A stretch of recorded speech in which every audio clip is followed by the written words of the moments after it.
नमस्कार साथियों, स्वागत है आप सभी का आपके अपने YouTube चैनल अग्नि कंपटीशन पर। और मैं आपके लिए लेकर आई हूँ आज हिंदी ग्रामर का एक बहुत इंपॉर्टेंट टॉपिक विशेष्य और विशेषण, जिसे मैं आपको पूरे डिटेल में यहाँ पर समझाऊंगी और आपका आज पूरा टॉपिक एक ही वीडियो के माध्यम से कंप्लीट हो जाएगा। ये आने वाले सभी एग्जाम जैसे UPSSC के जितने भी एग्जाम्स हैं, जूनियर असिस्टेंट हो गया, स्टेनो हो गया और UPSI में और RO ARO, हर एक एग्ज़ाम के लिए बहुत ज़्यादा इंपॉर्टेंट टॉपिक है।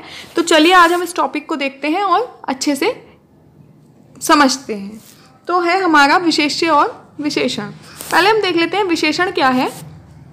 संज्ञा सर्वनाम शब्दों की विशेषता, गुण, दोष, संख्या, परिणाम बताने वाले शब्द कहलाते हैं विशेषण शब्द।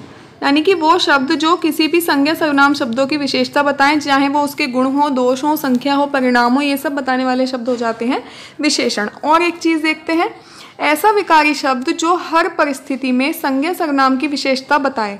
पहली बात तो विशेषण अब कैसा शब्द है? विशेषण विकारी शब्द है और हर परिस्थिति में संज्ञा और सर्वनाम की विशेषता बताता है। अर्थात विशेषता बराबर क्या हो जाएगा?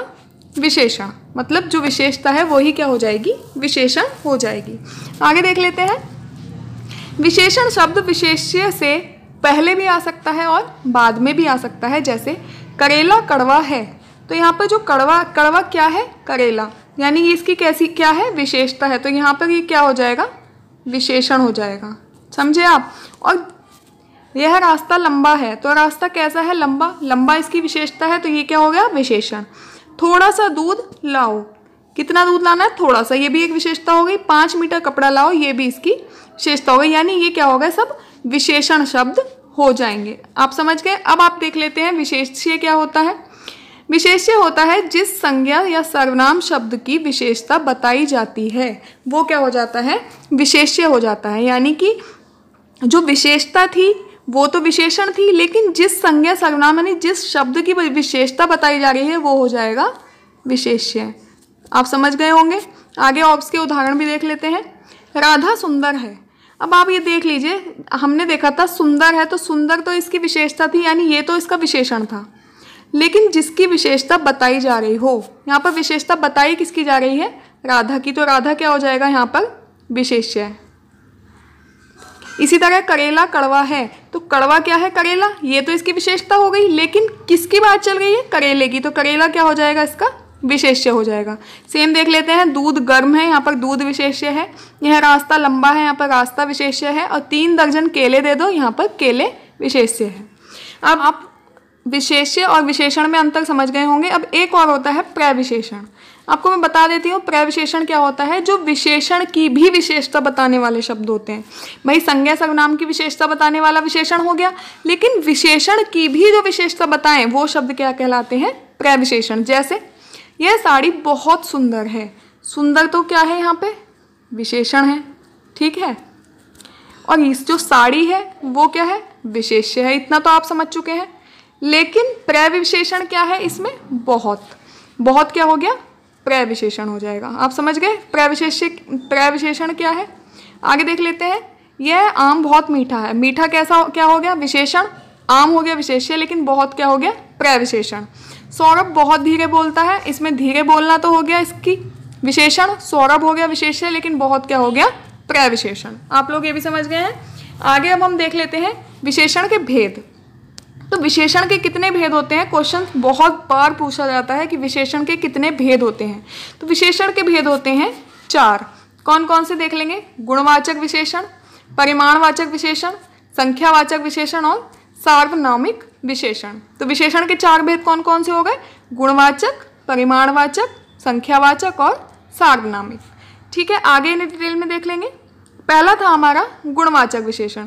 तो गुणवाचक विशेषण की में क्या होता है? गुणवाचक विशेषण संज्ञा या सर्वनाम के गुणों की विशेषता को बताता है। जैसे गुण कौन कौन से हो सकते हैं? व्यक्ति का रूप हो सकता है या वस्तु भी हो सकती है। यहाँ पर व्यक्ति या वस्तु का रूप हो जाएगा, रंग हो जाएगा, आकार हो जाएगा, स्वभाव हो जाएगा, अवस्था हो जाएगी। ये सब क्या है? इसके गुण हैं। तो ये जो बताएंगे वो कैसा विशेषण हो जाएगा? गुणवाचक विशेषण। आगे इसके उदाहरण देखते हैं। जैसे पुराना फ्रिज मत खरीदना। ठीक है, यहाँ पर फ्रिज मत खरीद, पुराना फ्रिज मत खरीदना। तो फ्रिज की विशेषता क्या है कि वो है पुराना। तो यहाँ पर कैसा विशेषण हो जाएगा? गुणवाचक। आप समझ गए? आगे देखते हैं। चटपटा खाना बनाना, खाने की विशेषता कैसी है? चटपटा है, तो ये इसका क्या है? गुण है। गर्म दूध पियो, तो दूध कैसा है? गर्म है, तो ये भी इसका क्या हो गया? विशेषता हो गई। तो यानी कि यहाँ पर क्या हो जाएगा? ये गुणवाचक विशेषण हो जाएगा। इस तरह से यहाँ पर पुराना चटपटा विशेषण है और फ्रिज खाना दूध क्या हो गए? विशेष्य हैं। आगे देखते हैं। नेक्स्ट है हमारा परिमाणवाचक विशेषण, यानी कि संज्ञा या सर्वनाम की जो शब्द संज्ञा या सर्वनाम की मात्रा या परिमाण को बताएं। परिमाण क्या होता है? किसी भी वस्तु का वजन या मापतौल को उसका परिमाण कहते हैं। तो आपकी समझ में आ गई कि परिमाण क्या होता है? किसी भी वस्तु का वजन बताएं, जो शब्द या मापतौल बताएं या उनकी मात्रा बताएं, तो वो कैसा हो जाएगा? परिमाणवाचक हो जाएगा। अब एक और चीज़ देख लेते हैं। परिमाणवाचक विशेषण भी दो प्रकार के होते हैं, निश्चित और अनिश्चित। अब निश्चित क्या है? 15 किलो गेहूं दे दो, ये निश्चित हो गया। 15 किलो यहाँ पर आपको मात्रा पता है कि 15 किलो मात्रा है, ये कैसी मात्रा है? निश्चित है। अनिश्चित है, दूध में थोड़ी शक्कर डालना, थोड़ी कितनी? निश्चित तो नहीं है। थोड़ी कितनी शक्कर?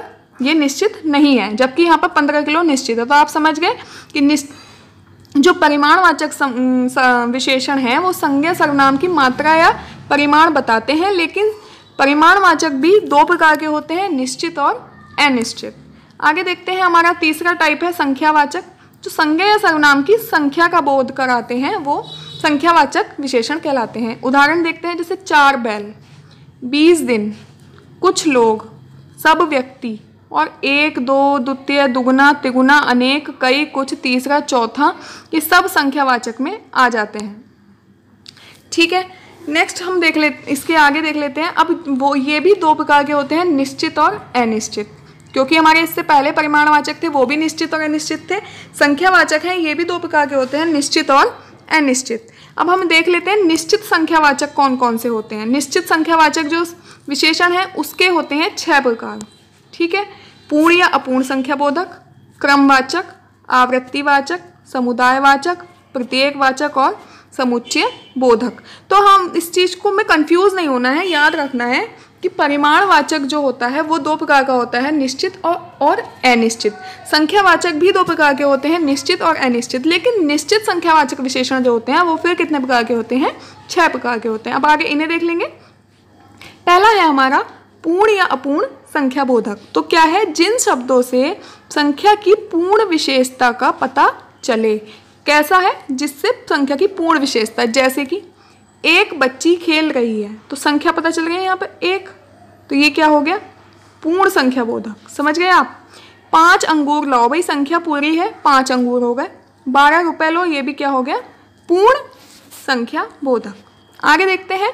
जिन शब्दों से पूर्ण विशेषता का पता ना चले वो अपूर्ण संख्या बोधक, जैसे आधा चम्मच शक्कर देना, 1 पाव मैदा लाना। इनसे पूर्ण विशेषता का पता नहीं चल रहा है, इसलिए ये कैसे हो जाएंगे? इनसे अपूर्ण संख्या का बोध हो रहा है, इसलिए ये क्या हो जाएंगे? अपूर्ण संख्या बोधक हो जाएंगे। संख्या बोधक में नेक्स्ट है हमारा क्रमवाचक। संख्या बोधक में नहीं है, नेक्स्ट है हमारा निश्चित। हाँ, संख्यावाचक जो विशेष्य है उसका सेकेंड है हमारा क्रमवाचक। तो वो हम देख लेते हैं। इनसे हमें संख्या के क्रम का पता चलता है, जैसे पहला, दूसरा, प्रथम, द्वितीय, इस तरह के जो हो जाएंगे ये क्रमवाचक हो जाएंगे। आगे है हमारा तीसरा इसका टाइप आवृत्तिवाचक, यानी जिन शब्दों से संख्या की आवृत्ति का पता चले। जैसे आवृत्ति का मतलब क्या है? जैसे तिगुना, दुगना, इकहरा, दोहरा, तिहरा, ये इस प्रकार के जो शब्द आ जाते हैं ये आवृत्तिवाचक में आएंगे। जैसे रमेश मुझसे तिगुना मोटा है, तू मुझसे दुगना सोता है। तो यहाँ पर जो तिगुना आ गया है वो कैसा है? आवृत्तिवाचक विशेषण है, और जो दुगना है वो भी आवृत्तिवाचक विशेषण हो जाएगा। आगे देख लेते हैं समुदायवाचक, जिससे समूह या समुदाय का पता चले। जैसे 2 दर्जन केले देना, एक समूह हो गया 2 दर्जन का। चारों खेल रहे हैं, चारों का एक समूह है। दोनों भाई सो रहे हैं, दोनों का समूह है। सैकड़ों लोग मारे गए, यहाँ पर भी सैकड़ों लोगों का क्या होगा? एक समूह होगा। यानी जहाँ पे समूह का पता चले वो कैसा हो जाएगा? समुदायवाचक विशेषण हो जाएगा। आगे है इसका 5वां प्रत्येक बोधक। जिन शब्दों द्वारा प्रत्येक यानी हर एक का बोध हो वो हो जाएगा प्रत्येक बोधक। जैसे एक एक करके घर जाना, प्रत्येक का पता चल रहा है। हर एक व्यक्ति से मिलना है, ठीक। हर दिन अच्छे से जियो। तो ये सब क्या हो गए, 1.25 किलो शिमला, ये प्रत्येक का पता कर गए हैं, यानी कि ये कैसे हैं, प्रत्येक बोधक विशेषण हैं। आगे है समुच्चय बोधक। समुच्चय बोधक में समुच्चय का पता चलता है, यह काम 1 महीने में कर लेना। अब आप ये लोग समुच्चय बोधक और समुदायवाचक में कंफ्यूज ना हो। समुदाय में क्या है, चारों, दोनों, सैकड़ों, 2 दर्जन, यानी एक ग्रुप बन रहा है, ये समुदाय बन रहा है, तो ये तो हो जाएगा समुदायवाचक।